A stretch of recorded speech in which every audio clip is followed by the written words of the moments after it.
வணக்கம் நேயர்களே, நான் யோகா மற்றும் இயற்கை மருத்துவர் ஜெயபால். நம்ம ஏஎல்எம் ஆயுஷ் யூடியூப் சேனலில் வந்து பார்த்தீங்கன்னா, நம்ம நிறையா வீடியோஸ் பார்த்துக்கிட்டு இருக்கோம். அதில் வந்து நிறைய தெரப்பீஸ், அதே சமயம் நிறைய நோய்கள் பற்றின விளக்கங்கள் கொடுத்துக்கிட்டு இருக்கோம். நான் இன்றைக்கி வந்து பார்த்தீங்கன்னா, யோகா மற்றும் இயற்கை மருத்துவத்தில் இருக்கக்கூடிய ஒரு முக்கியமான சிகிச்சை அக்குபஞ்சர். அதை பற்றி நம்ம இன்றைக்கி டெமான்ஸ்ட்ரேஷனாக பார்க்க போகிறோம். அதுக்கு முன்னாடி நான் உங்களுக்கு வந்து தியரி வந்து நான் உங்களுக்கு சொல்லிடுறேன். அக்குபஞ்சர் முதல்ல எப்படி ஒர்க் ஆகும் அப்படின்னா, நம்ம இந்தியர்கள் எப்படி பஞ்சபூத தத்துவம் வச்சு நம்ம ஒர்க் பண்ணிகிட்டு இருக்கோமோ, அதே சமயம் சீனர்களும் வந்து பார்த்திங்கன்னா பஞ்சபூத தத்துவம் வச்சு தான் ஒர்க் பண்ணுறாங்க.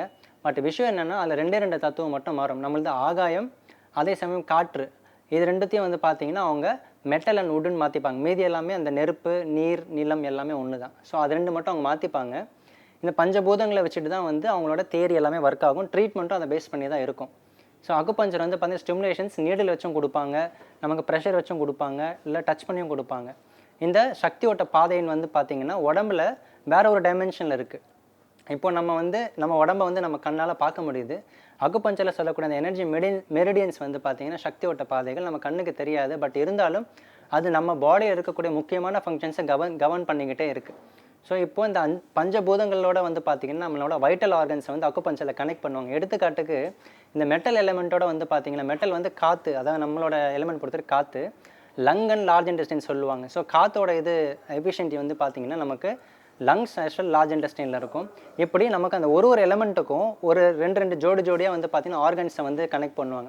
அதில் ஒரு ஆர்கன் வந்து பார்த்திங்கன்னா நமக்கு சாலிட் ஆகும், இன்னொரு வந்து ஆர்கன் வந்து பார்த்திங்கன்னா ஹாலோ ஆகும். அதான் யிங் யாங்னு சொல்லுவாங்க. ஸோ இந்த 5 பூதங்களில் பேலன்ஸ் கொண்டு வரது மூலயமா ஒருத்தரோட ஹெல்த்தை வந்து பேலன்ஸ்டாக வச்சுக்க முடியுன்றது தான் அக்குபஞ்சரோட தத்துவம். மாடர்ன் சயின்ஸ் பொறுத்த வரைக்கும் வந்து பார்த்திங்கன்னா அக்குபஞ்சர் போடுறது மூலயமா உடம்புல வந்து ஒரு சில சுரபிகளை வந்து நமக்கு தூண்ட வைக்குது. அதாவது வலிக்கு எல்லாம் நம்ம ஜென்ரலாக அக்குபஞ்சர் போட்டோம் அப்படின்னா பெயினுக்கு, அந்த பெயினுக்கு ஆப்போசிட்டாக ஒர்க் பண்ணக்கூடிய பெயின் கில்லர்ஸ் வந்து பாடியில் நேச்சுரலாகவே சுரக்குது அப்படின்ற மாதிரி சயின்ஸ் சொல்கிறாங்க. அதில் நிறையா வந்து வேரியேஷன்ஸ் நமக்கு இருந்துக்கிட்டே இருக்குது. ஸோ இன்றைக்கி நம்ம அக்குபஞ்சரை வந்து கொஞ்சம் டெமான்ஸ்ட்ரேஷனாக வந்து பார்க்கலாம். இப்போ நம்ம வந்து பார்த்திங்கன்னா அக்குபஞ்சரோட தியரியை பற்றி நம்ம பார்த்தோம். இப்போ வந்து அக்குபஞ்சர் எப்படிலாம் நம்ம வந்து பயன்படுத்தி எப்படி வந்து உள்ளே இருக்கக்கூடிய சக்தி ஓட்ட பாதையை தூண்ட போகிறோம் அப்படின்றத பார்க்க போகிறோம். ஜென்ரலாகவே வந்து பார்த்திங்கன்னா நம்ம அக்குபஞ்சருக்கு வந்து அக்கு ப்ரெஷர் ரெண்டுமே கன்ஃபியூஸ் பண்ணிப்பாங்க. அக்குபஞ்சர் அப்படின்னா இந்த மாதிரி நீடில்ஸ் நம்ம யூஸ் பண்ணுவோம். ஜென்ரலாக நீடில்ஸ் யூஸ் பண்ணி ஒரு இடத்துல பியர்ஸ் பண்ணோம் அப்படின்னா அதுக்கு பேர் அக்குபஞ்சர். இதே அந்த பாயிண்ட்டை விரலை வச்சு தூண்டணுமா அதுக்கு பேர் அந்த அக்கு ப்ரெஷர். ஜென்ரலாக அந்த பாயிண்ட்டை வந்து நம்ம எப்படி வேணாலும் தூண்டலாம். நம்ம வந்து டச் தெரப்பின்னு சொல்லுவாங்க. அது கூட வந்து பார்த்திங்கன்னா பெருசாக ஜஸ்ட் அந்த பாயிண்ட் புள்ளி டச் மட்டும் பண்ணுவாங்க. நம்மளோட எனர்ஜியை வந்து அங்கே பாஸ் பண்ணி அங்கே வந்து ஒரு ஹீலிங் க்ரியேட் பண்ணுவாங்க. ஸோ பாயிண்ட் ஒன்று தான், பட் தூண்டக்கூடிய முறைகள் ஒவ்வொரு மாதிரி இருக்கும். ஸோ இந்த மாதிரி அக்குபஞ்சர், அக்கு ப்ரெஷரும் இருக்குது. இன்னொன்று இதுலேயே வந்து பார்த்திங்கன்னா மாக்ஸ்டான்னு சொல்லுவோம். நம்ம அதை என்ன பண்ணுவோம் அப்படின்னா, அதை வந்து ஒரு சைனீஸ் ஹெர்பல் அதை வந்து கொஞ்சம் சூடு பண்ணிவிட்டு அதோட ஆவியை வந்து நம்ம இன்ஹேல் பண்ண விட்டுட்டு, இல்லை வந்து ஒரு குறிப்பிட்ட ஒரு பாயிண்ட்டில் நம்ம அந்த ஹீட்டை வந்து ட்ரான்ஸ்ஃபர் பண்ண என்ன ஆகுனா அந்த பாயிண்ட் வந்து ஒரு கைண்ட் ஆஃப் ஸ்டிமுலேஷன்ஸ் ஆகும். எப்படி நமக்கு அக்குபஞ்சரில் ஸ்டிமுலேஷன்ஸ்க்கு நிறைய மெத்தட்ஸ் இருக்குது. இப்போது இவருக்கு வந்து பார்த்திங்கன்னா ஒரு ஜென்ரலைஸ்டாக நம்ம வந்து இப்போ உங்களுக்கு டெமான்ஸ்ட்ரேஷன் காமிக்கிறேன் எப்படின்ட்டு. ஒரு ஜென்ரலாகவே அக்குபஞ்சர் பாயிண்ட்ஸ் பொறுத்த வரைக்கும் நம்ம கரெக்டாக பியர்ஸ் பண்ணோம்னா பிளட் வராது. நம்ம எவ்வளோ டெப்த்து போனாலும் சரி, பிகாஸ் பாயிண்ட்ஸ் அமைஞ்சிருக்கிற இடம் வந்து பார்த்திங்கன்னா கரெக்டாக ஒரு குழிகளில் தான் அமைஞ்சிருக்கும். ஸோ ஒரு பிளட் வெசல்லையோ இல்லை வேறு எதையும் வந்து அதை வந்து சீண்டாது. ஸோ இப்போ இவருக்கு வந்து பார்த்திங்கன்னா இங்கே ஜென்ரலாக இப்போ ஒரு நீடில் போடுறேன் அப்படின்னா இந்த மாதிரி போட்டுருவோம். ஸோ இந்த நீடில் ஜென்ரலாக எதுக்கு போடுறோம், அந்த பாயிண்ட்டை இப்போ நான் வந்து ப்ரெஷர் கொடுத்து கூட தூண்டி விட முடியும். பட் என்ன அப்படின்னா நம்ம ஒரு 20 மினிட்ஸ் 15 மினிட்ஸ் கிட்ட அந்த நீடில் இருக்கும். நம்ம வந்து அதை கண்டினியூஸ் ப்ரெஷர் கொடுத்துட்டு இருக்க முடியாது. அந்த சேனல் கண்டினியூஸாக நம்ம கொடுக்க என்ன ஆகும்னா, இது வந்து இந்த சேனல்ஸ் வந்து இங்கெல்லாம் ஒர்க் ஆகும். இப்போ எப்படி நம்ம வந்து ஒரு சுவிட்ச் இங்கே இருக்குது, ஒரு பல்ப் இங்கே இருக்குன்னு சொல்கிறேன் இல்லையா. இப்போது இங்கே சுவிட்ச் இங்கே போட்டால் அந்த பல்ப் எரியுது, இங்கே ஆஃப் பண்ணால் அந்த லைட் வந்து ஆஃப் ஆகுது. ஸோ அதே போல் ஒரு ஆர்கன்ஸோட ஸ்விட்சஸ் வந்து பார்த்திங்கன்னா இப்படி கைகள்லையும் கால்கள்லையும் இருக்கும். அதை நம்ம ஸ்டிமுலேட் பண்ணுறது மூலிமா அங்கே வந்து ஒரு ஆர்கனில் ஒரு சேஞ்சஸ் உருவாகும்.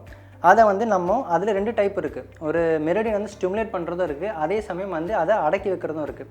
ஃபார் எக்ஸாம்பிள் ஃபயரோட இது ஜாஸ்தியாக இருந்துச்சு அப்படின்னா நம்ம வந்து அதை கம்மி பண்ணுறதுக்கு வாட்டர் பாயிண்ட்ஸில் நம்ம வந்து அதை ஜாஸ்தி பண்ண ஃபயர் கம்மியாகிட்டே இருக்கும்.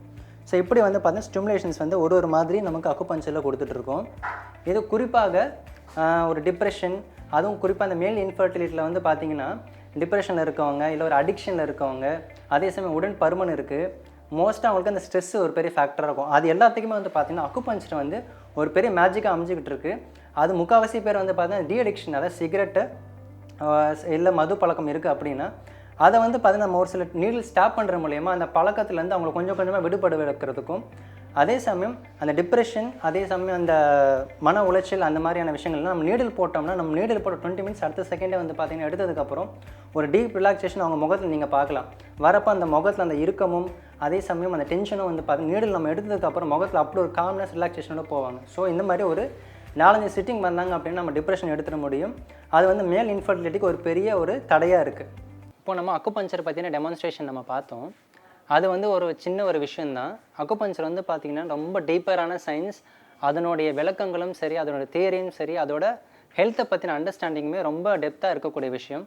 அது வந்து மோர் தென் தியரியாக பேசுகிறத விட நீங்கள் வந்து அதை அனுபவமாக எடுத்தால் தான் கரெக்டாக இருக்கும். அக்குபஞ்சர் வந்து பார்த்திங்கன்னா எல்லா நோய்களுக்கும் வந்து பார்த்திங்கன்னா அதுக்கான பாயிண்ட்ஸ் இருக்குது. அதாவது அக்யூட், கிரானிக் நெடுகாலமாக இருக்க நோய்க்கும் சரி, இல்லை உடனடியாக ஒரு தலைவலி இருக்குது, இல்லை ஏதோ ஒரு வலி இருக்குது அப்படின்னா நீடில்ஸ் நம்ம குறிப்பிட்ட ஒரு பாயிண்ட்டில் போடுறது மூலியமாகவும், அதே சமயம் அதை இன்ஃப்ளூயன்ஸ் பண்ணுற பாயிண்ட்ஸில் போடுறது மூலியமாக நமக்கு இமீடியட் எஃபெக்ட் இருக்கும். இதனால் மக்கள் வந்து பார்த்திங்கன்னா ரொம்ப நாளாக தலைவலின்னு இருக்கவங்க கூட வந்து பார்த்திங்கன்னா ரொம்ப நாள் மாத்திரை எடுத்துக்கிட்டே இருப்பாங்க. ஒரு அக்குபஞ்சர் சிட்டிங் வந்து பார்த்திங்கன்னா 2-3 நாள் உட்காந்ததுக்கப்புறமே வந்து பார்த்திங்கன்னா அவங்களுக்கு தலைவலி ஃபுல்லாக ரிவர்ஸ் ஆகிடும். அதே சமயம் அதை வராமல் இருக்கிறதுக்கான டயட்டும் நம்ம வந்து கொடுத்துரும். ஸோ இப்படி அக்குபஞ்சர் கூட சேர்த்து நம்ம யோகாவும் அப்படியே டயட்டும் நம்ம கொடுக்க ஒரு பாடிலி ஹீலிங் வந்து நம்ம பண்ணுறது ஒரே விஷயம் என்ன அப்படின்னா, இயற்கையை வந்து நம்ம உடம்புல செயல்பட விடுறோம். நம்ம என்ன பண்ணிட்டோம் அப்படின்னா, நம்ம இயற்கைக்கு மாற போக போக உடம்புல வந்து நிறைய வந்து ஒரு என்ன சொல்ல பிளாக்ஸ்ன்னு சொல்லுவாங்க. Energy block, physical block, mental பிளாக்குன்னு சொல்லுவோம். ஸோ இந்த பிளாக்ஸ் எல்லாத்தையும் ரிமூவ் பண்ணுறதுல வந்து பார்த்திங்கன்னா அக்குபஞ்சர் ஒரு எஃபிஷியண்ட்டான மெத்தடாக இருக்குது. இதை வந்து மக்கள் அனைவரும் பயன்படுத்திக்கணும்.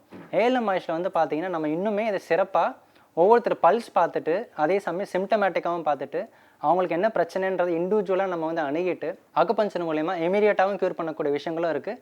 அதே சமயம் ஒரு லாங் சிட்டிங் நீங்கள் வந்துட்டு க்யூர் பண்ணக்கூடிய விஷயங்களும் இருக்குது. ஸோ ஏஎல்எம் ஆயுஷில் அக்குபஞ்சர் வந்து பார்த்திங்கன்னா ரொம்ப ஸ்பெஷலாகவும் எஃபிஷியண்ட்டாகவும் பண்ணிகிட்ருக்கோம். மக்கள் அனைவரும் வந்து கண்டிப்பாக பயன்படுத்தணும்னு கேட்டுக்கிறேன். மீண்டும் ஒரு வீடியோவில் உங்களை சந்திக்கிறேன். நன்றி, வணக்கம்.